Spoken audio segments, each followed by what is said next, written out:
संगीतमय गधा। पंचतंत्र की कहानी। एक धोबी का गधा था। गधे का नाम था उद्धत। वह दिन भर कपड़ों के गट्ठर इधर से उधर ढूंढने में लगा रहता। धोबी स्वयं कंजूस और निर्दयी था। अपने गधे के लिए चारे का प्रबंध नहीं करता था, बस रात को चरने के लिए खुला छोड़ देता। निकट में कोई चरागाह भी नहीं थी। शरीर से गधा बहुत दुर्बल हो गया था। एक रात उस गधे की मुलाकात एक गीदड़ से हुई। गीदड़ ने उससे पूछा, कहिए महाशय, आप इतने कमजोर क्यों हैं? गधे ने दुखी स्वर में बताया कि कैसे उसे दिन भर काम करना पड़ता है। खाने को कुछ नहीं दिया जाता, रात को अंधेरे में इधर उधर मुंह मारना पड़ता है। गीदड़ बोला, तो समझो अब आपकी भुखमरी के दिन गए। यहाँ पास में ही एक बड़ा सब्जियों का बाग है। वहाँ तरह तरह की सब्जियां उगी हुई हैं। खीरे, ककैया, तोरई, गाजर, मूली, शलजम और बैंगनों की बहार है। मैंने बाग तोड़कर एक जगह अंदर घुसने का गुप्त मार्ग बना रखा है। बस वहां से हर रात अंदर घुसकर छक्कर खाता हूँ और सेहत बना रहा हूँ। तुम भी मेरे साथ आया करो। लार टपकाता गधा गीदड़ के साथ हो गया। बाग में घुसकर गधे ने महीनों के बाद पहली बार भरपेट खाना खाया। दोनों रात भर बाग में ही रहे और पौ फटने से पहले गीदड़ जंगल की ओर चला गया और गधा अपने धोबी के पास आ गया। उसके बाद वे रोज रात को एक जगह मिलते, बाग में घुसते और जी भर कर खाते। धीरे धीरे गधे का शरीर भरने लगा। उसके बालों में चमक आने लगी और चाल में मस्ती आ गई। वह भूखमरी के दिन बिल्कुल भूल गया। एक रात खूब खाने के बाद गधे की तबीयत अच्छी तरह हरी हो गई। वह झूमने लगा और अपना मुंह ऊपर उठाकर कान फफडाने लगा। गीदड़ ने चिंतित होकर पूछा, मित्र, यह क्या कर रहे हो? तुम्हारी तबीयत तो ठीक है। गधा आंखें बंद करके मस्त स्वर में बोला, मेरा दिल गाने का कर रहा है।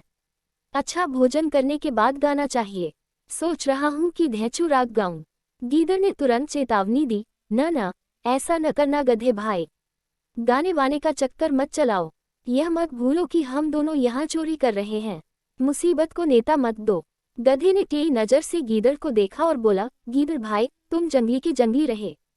संगीत के बारे में तुम क्या जानो? गीदड़ ने हाथ जोड़े, मैं संगीत के बारे में कुछ नहीं जानता, केवल अपनी जान बचाना जानता हूँ।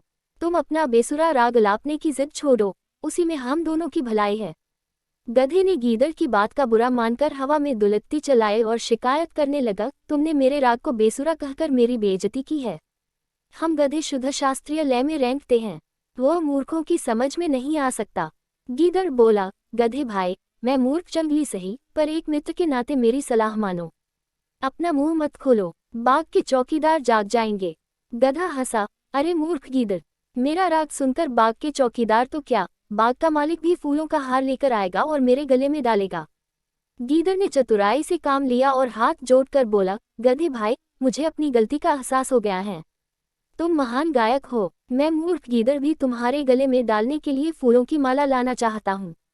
मेरे जाने के 10 मिनट बाद ही तुम गाना शुरू करना, ताकि मैं गायन समाप्त होने तक फूल मालाएं लेकर लौट सकूं।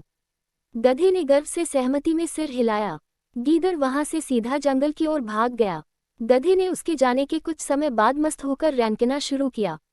उसके रैंकने की आवाज सुनते ही बाग के चौकीदार जाग गए और उसी ओर लठ लेकर दौड़े जिधर से रैंकने की आवाज आ रही थी। वहां पहुंचते ही गधे को देखकर चौकीदार बोला, यही है वो दुष्ट गधा जो हमारा बाग चल रहा था। बस सारे चौकीदार डंडों के साथ गधे पर पिल पड़े। कुछ ही देर में गधा पिट-पिट अधमरा गिर पड़ा। सीख, अपने शुभचिंतकों और हितैषियों की नेक सलाह न मानने का परिणाम बुरा होता है। ये कथा सुनाकर सुवर्ण सिद्धि बोला, तुमने भी मेरा कहना नहीं माना, अब अपनी हालत देख लो। चक्रधर ने उसास भरकर कहा, तुम ठीक ही कहते हो भाई। जिसके पास अपनी बुद्धि नहीं होती और जो मित्र की सलाह पर भी नहीं चलता, वह मंथरक नामक जुलाहे की तरह नष्ट हो जाता है। सुवर्ण सिद्धि ने पूछा, मंथरक की क्या कहानी है? चक्रधर बताने लगा, 2 सिर वाला जुलाहा मंथरक